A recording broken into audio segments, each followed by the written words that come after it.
नमस्कार, मैं डॉक्टर वीना प्रधान आज आपके पास एक खुशहाली का संदेश लेके आई हूँ। हमारे घर एक नया मेहमान आया।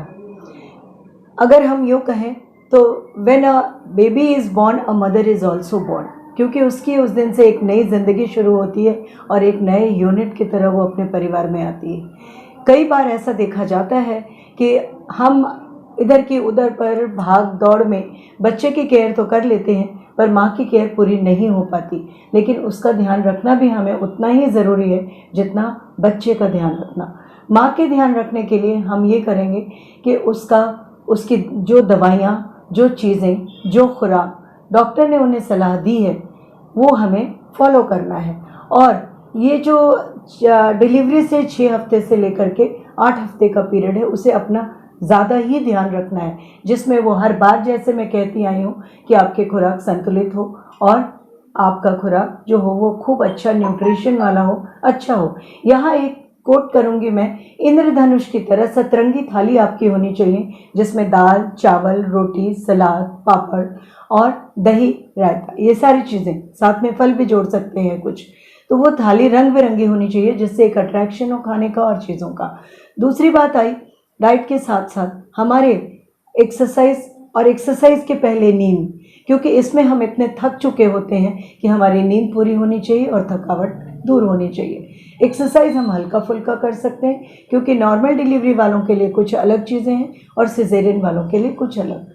दो ध्यान आपको ज़रूर देना पड़ेगा कि अगर नॉर्मल डिलीवरी में नीचे टांके हैं शरीर में, तो हमें एक तो कॉन्स्टिपेशन नहीं होना चाहिए, जोर लगा के हमें अपनी पॉटी के टाइम जोर नहीं लगाना चाहिए। दूसरा, सिजेरियन अगर है तो हमें एब्डोमिनल बाइंडर ज़रूर बांधना चाहिए कपड़े का। सिकाई करने का नीचे के स्टिचों में हम कर सकते हैं, पर पेट के स्टिचों का जब तक हमें डॉक्टर कुछ ना सलाह दे हमें अपने आप कुछ नहीं करना है। फिर आई बात हमारे कि हमें आगे क्या करना है और क्या नहीं करना है। इसमें हमें ये ध्यान देना है कि अगर हमारा जो ब्लड आ रहा है, ब्लीडिंग हो रही है, तो उस ब्लीडिंग के लिए हमें डॉक्टर से ज़रूर मिलना है, या हमें कोई डिस्चार्ज हो रहा है, कुछ स्मेल आ रही है, उसके लिए डॉक्टर से ज़रूर मिलना है, या हमें बुखार आ रहा है तो हमें डॉक्टर से ज़रूर मिलना है। कभी कभी ऐसा पाया गया है 10 में 1 औरतों का थोड़ा मूड स्विंग ज़्यादा होता है, वो या तो चिड़चिड़ी हो जाती हैं, जिसे बेबीज ब्लूज़ कहते हैं, चिड़चिड़ी हो जाएंगी, नींद नहीं आएगी, कभी डिप्रेशन जैसी बातें करेंगी।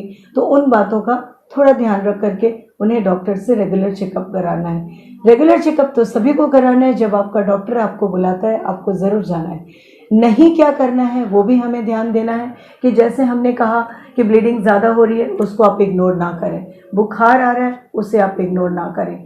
आपको अगर कोई डिस्चार्ज जो हो रहा है 4 हफ्ते तक थोड़े थोड़े डिस्चार्ज के कलर्स चेंज होते रहते हैं, उसमें अगर स्मेल आ रही है तो भी आपको ध्यान देना है। ब्रेस्ट इंगॉजमेंट हो रहा है, मीन्स आप बच्चे को दूध पूरा नहीं पिला पा रहे हैं, ब्रेस्ट में सूजन हो रही है, उसके कारण भी आपको बुखार आ सकता है, उसके लिए भी सलाह लें। ये चीज़ें तो हुई आपके लिए। अब हम आ जाएंगे अपने नए मेहमान की बातों के लिए। नया मेहमान मतलब a bundle of joy in our house. हमारे घर में वो एक खुशी का इतना बड़ा तोहफा, एक गुलदस्ता है कि जिसे हमें उसकी हिफाजत करनी है। उसकी हिफाजत हम शुरू करें, डिलीवरी होती है उसी टाइम से। अगर नॉर्मल डिलीवरी है तो जैसे कॉर्ड से बच्चे को अलग करते हैं, उसके पहले ही हमारी जो नर्सिंग स्टाफ होगी वो ब्रेस्ट क्लीन करके सब करके रखेगी, बच्चे को एक सपोर्ट दे करके माँ की छाती से लगाएं। अगर सिजेरियन डिलीवरी है तो हम कोशिश करेंगे कि 1 घंटे के अंदर लगाएं, क्योंकि वो जो पीला पीला निकलता है जिसे पानी बोलते हैं, यहाँ एक मिथ के बारे में मैं बताऊंगी। लोगों की अभी तक कुछ धारणा है कि वो जो पीला निकलता है वो नहीं पिलाना चाहिए, पर उसे ज़रूर पिलाना चाहिए, जिसे हम कोलोस्ट्रम कहते हैं। उससे बच्चों को इम्यूनिटी ज़्यादा मिलती है, बीमारियों से ताकत लड़ने की ताकत मिलती है, और वो जितना आता है वो आपके बच्चे के लिए पूरा है, इसलिए आपको उसमें घबराने की कोई ज़रूरत नहीं है। बच्चे का एक और ध्यान ये देना है कि बच्चा माँ के वुम्ब में जब पेट में होता है तो एक सर्टेन टेम्परेचर मेंटेन होता है उसका, बाहर आकर के वो खुले वातावरण में उस टेम्परेचर को कुछ हद तक मेंटेन करने के लिए अच्छे से रैप करके रखना चाहिए। पर रैप करते टाइम हमें ये ध्यान रहे कि बच्चे के नाक, आँख, मुँह खुले हों, कि जिससे हमें उसे कोई परेशानी हो तो हमें सुनाई दे और हम समझ पाएँ। यहाँ एक और बोलूँगी कि बच्चे को तकिया बिल्कुल नहीं लगाना है। फीडिंग की बात जहाँ तक हुई तो हम कोशिश ये करें कि अगर नॉर्मल डिलीवरी है तो भी दीवार से टिक करके बैठ करके पैरों के नीचे जो घुटने मोड़ते हैं वहाँ तकिया लगा कर बैठे। सिजेरियन है तो भी बैठ के ही फीड कराएं और एक तरफ फीड कराने के बाद कंधे पे रख के थपथपाएं, वो बड़ों की तरह डकार ले लें, फिर दूसरी तरफ दूध पिलाएं। ये कहना कि काम ज़रूरी है, कुछ लोग बोलते हैं बच्चे को फीड नहीं कर पाए, पर बच्चे को फीड करने से ज़्यादा काम कोई भी नहीं है जो इतना ज़रूरी है कि आप इस काम को छोड़ें। इसकी भी कोई गिनती नहीं होती कि हमें 4 बार ही दूध पिलाना है। ये तो डिमांड फीडिंग का एरा है, जितनी बार वो चाहे तो उसे दूध पिलाना है आपको।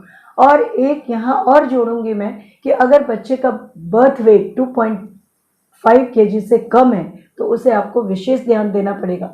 आपको ये भी ध्यान देना पड़ेगा कि उसकी नाल सूज तो नहीं रही, लाल तो नहीं रही हो रही, वो सूखी है कोई प्रॉब्लम नहीं है। अगर सूखी नहीं है तो आपको डॉक्टर से मिलना पड़ेगा। बात आई कि जब बच्चा आपके पास है आपको कुछ चीज़ों का ध्यान देना पड़ेगा कि वो पूरा फीड ले रहा कि नहीं, अच्छे से ले रहा कि नहीं, या वो सुस्त तो नहीं हो रहा, या वो गर्म तो नहीं हो रहा। अगर आपको लग रहा है कि गर्म हो रहा है तो आप थर्मामीटर से उसका बुखार नापें। अगर 37 डिग्री सेल्सियस है तो कोई दिक्कत नहीं है। अगर वो 35 से कम है तो फिर आपको डॉक्टर से मिलना पड़ेगा कि आपका बच्चा हाइपोथर्मिया में ना चला जाए। नाल के पास स्वेलिंग है, कुछ सूज रहा है, लाल हो रहा है, कुछ पानी जैसा रिस रहा है तो भी डॉक्टर को दिखाना पड़ेगा आपको। यहाँ एक चीज़ कहूँगी कि जो पहला दूध होता है वो जीवन दाता है बच्चे के लिए, जिसे हम अमृत का दर्जा देते हैं, तो प्लीज़ आप उससे वंचित ना करें। और 1 से 6 महीने तक सिर्फ माँ का दूध और परिवार नियोजन की बातों का भी आपको ध्यान रखना पड़ेगा। ये फैसला आपका, आपके पति का डॉक्टर से मिल करके सलाह लेकर करना होगा। यही मैं इसको ख़त्म करती हूँ। अगली बार मैं फिर मिलूँगी आपसे कि ब्रेस्ट फीडिंग के क्या फ़ायदे हैं और बच्चों का टीकाकरण कैसे होना चाहिए। धन्यवाद।